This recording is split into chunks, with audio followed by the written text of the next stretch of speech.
Pemirsa, Komisi Pemilihan Umum KPU Sumatera Selatan memastikan jika dalam proses penghitungan suara melalui aplikasi Sirekap tidak dilakukan proses perubahan hasil.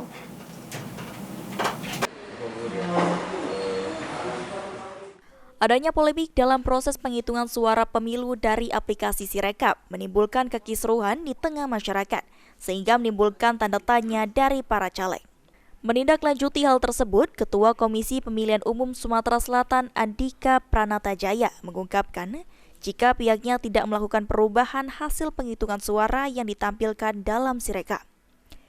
Namun penyebab dari timbulnya kisruh perhitungan suara dari Sirekap disebabkan karena keliru baca sistem Sirekap tersebut dari hasil C1.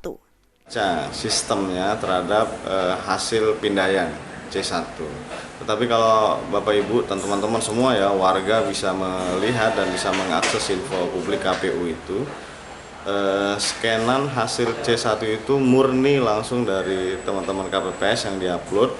Kemudian bisa dilihat bahwa itu tidak ada perubahan. Nah, tolong yang dilihat. KPU sendiri menyampaikan jika Sirekap tidak bisa menjadi patokan karena yang resmi ialah hasil C1 pleno.